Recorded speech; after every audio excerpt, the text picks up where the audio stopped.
Hi, we're going to talk about the basics of the unit circle. With the unit circle, this circle has a radius of 1. Hence the name unit. So it's just 1 unit. So this here would be coordinates on the graph would be 1, 0, 0, 1, negative 1, 0, and 0, negative 1. So first off, we have to start with an angle. So the angle is going to be, this is going to be the base of the angle. And then it's going to go this way since it's positive. Positive goes this way, and negative goes this way. So let's say the angle is here. And this is just some theta angle value. And right here, where it intersects the circle, we're just going to give this point A, B. So to get a better idea of our basic trig functions, we're going to make this theta angle into a right triangle. Just right triangle, so it's 90-degree angles right there. So we want to know what the distance of the hypotenuse is. Well, it's just the radius of the circle, and we know that the unit circle, so the radius of this circle is 1, therefore the hypotenuse is 1. Now we want to know the length of this side. Well, we know that this coordinate is A, B. So the B value is how much we go up in the y-axis, so the y-coordinate.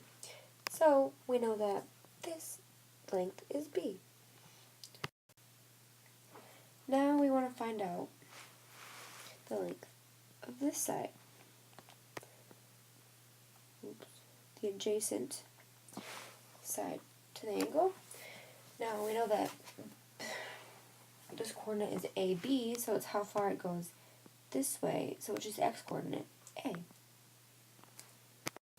Now, with these coordinates and the distances, we can find out the basic trig functions of cosine of theta, sine of theta, and tangent of theta from the triangle. Now remember, we have the little shortcut to help us with this. So, toa. Just remember what sides you use for which trig functions. So, with cosine, we know that you can use the ka part, which is the A stands for adjacent, H stands for hypotenuse. So the cosine of theta is the adjacent side over the hypotenuse. And the adjacent side we know is A, and the hypotenuse is 1. So the cosine is just A over 1, which is the same as A. So the cosine is going to equal the x-coordinate of the terminal side of the angle, that where it intersects into the unit circle. So you just use the x-coordinate for the cosine. Now we have the sine of theta, and we use the so part, so the O opposite over hypotenuse, H hypotenuse. So we have the opposite side of the angle would be B. So we have B over, and then the hypotenuse is 1. So we have the sine of theta equals B. And this is just going to be the y-coordinate of the terminal side of the angle intersects the unit circle. Well, so now you can see that the cosine is just the x-coordinate, and the sine is just the y-coordinate, or a and b. So we can say that this AB, AB is also the same as cosine of theta and the sine of theta. So for every angle where that terminal side intersects the unit circle, that point, you can call cosine of theta, sine of theta of the angle theta. Now we know that the tangent is really opposite over adjacent. So in this case, it'd be b over a, but we also know the tangent equals sine over cosine. So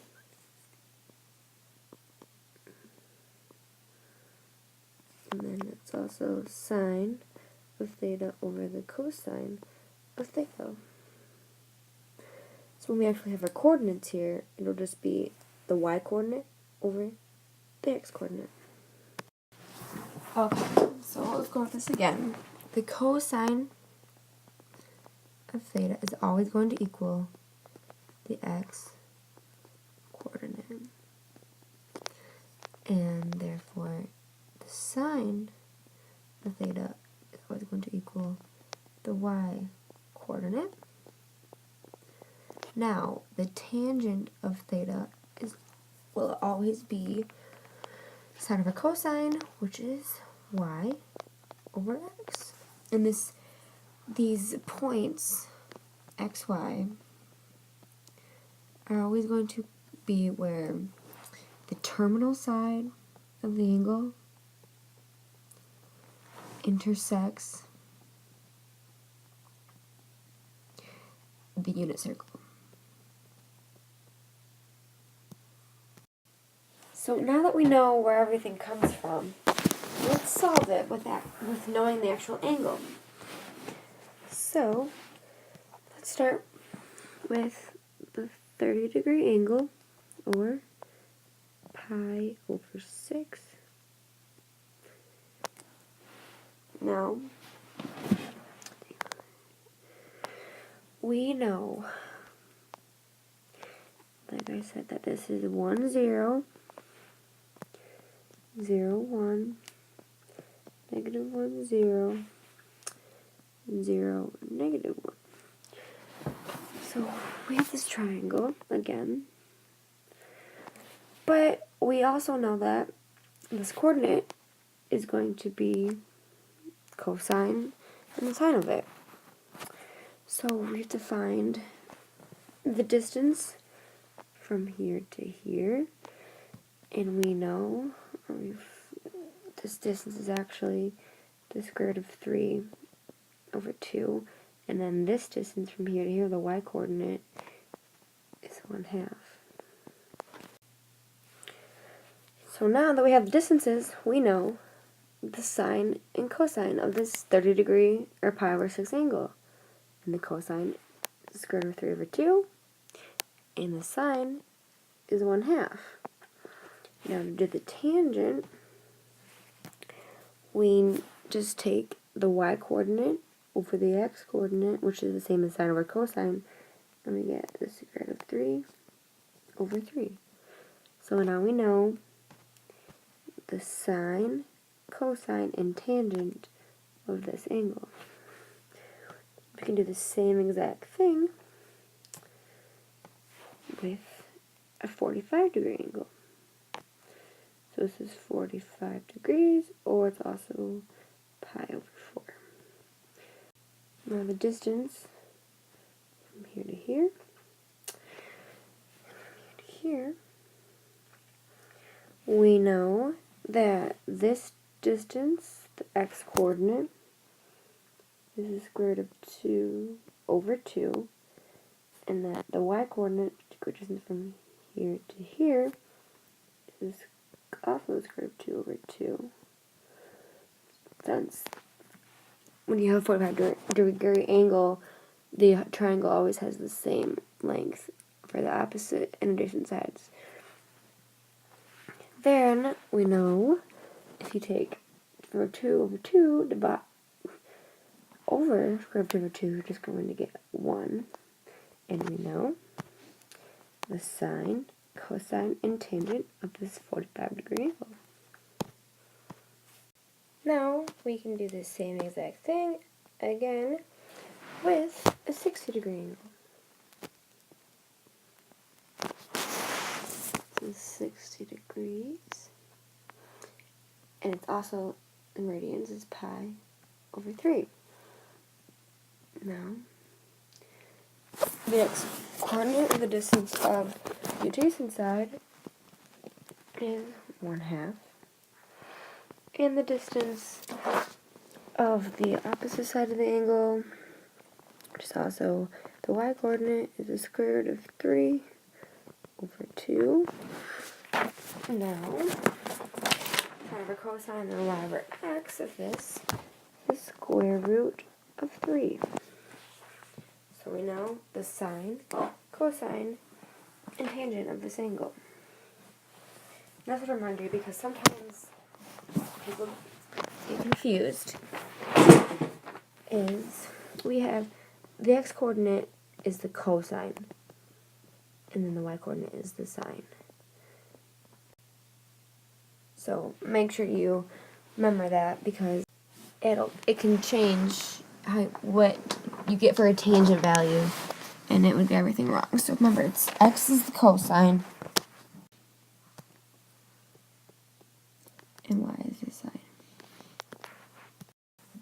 Now remember, the 0-degree angle is just basically this straight line right here. So we're going to know 0 degrees and then 0. This cosine is 1 and the sine is 0, and then we have 0 tangent. And that also goes the same for 360 degrees, or 2 pi, which is the distance around the whole circle. Now we can find the same with the 90-degree angle. We have 90 degrees, and then that's equal to pi over 2. So we know that the cosine is 0 and sine is 1 because the coordinate is 0 to 1. But when we take 1 over 0, we'll get undefined. Therefore, the tangent is undefined. Which, if you think about it, this makes sense because you're not going to have a square. Like, if you have a 90-degree angle, you're not going to make a triangle out of it. It's just going to be a square. So there isn't going to be a tangent. There could be a cosine to the angle, but there's not going to be a tangent to it. Once you get the basics of these values, you can start to know the other ones. Now, with the other quadrants, you're not going to use the SOHCAHTOA method because you really can't make a right triangle out of this angle. So you're going to just have to use what we know of cosine, sine, and tangent. So you're just going to keep going with this, and you'll get, so this will be like a negative 1/2, 3/2, and then tangent. The only thing, basically, if you can understand this side, this should be easy. It's the same exact thing, except for this is going to be a negative cosine. That's because it's on the left side of the y-axis, so the x values are going to be negative.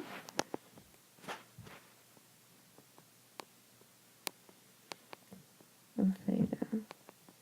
But you're still going to have a positive sign. And because you have one negative, it's going to make a tangent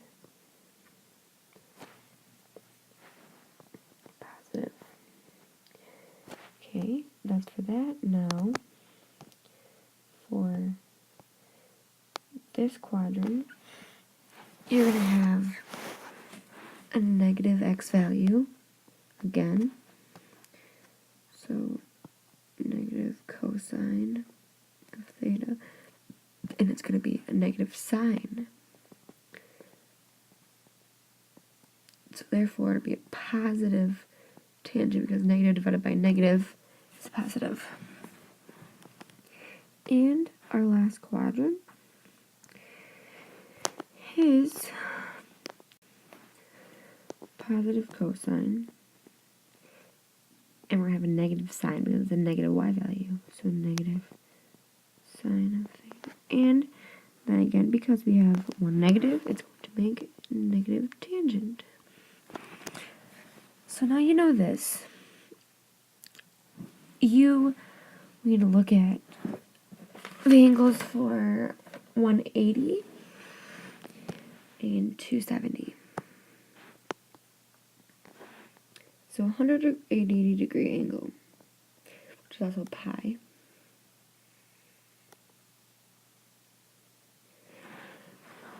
Okay, so you have a -1 and a 0 for the coordinates. So we have a negative cosine and a 0 for sine. You're going to get 0 divided by -1, which is going to be a 0 tangent. Then down for 270, which is the same as 3 pi over 2, you get -1 for the sine, 0 for the cosine, and -1 over 0 is undefined.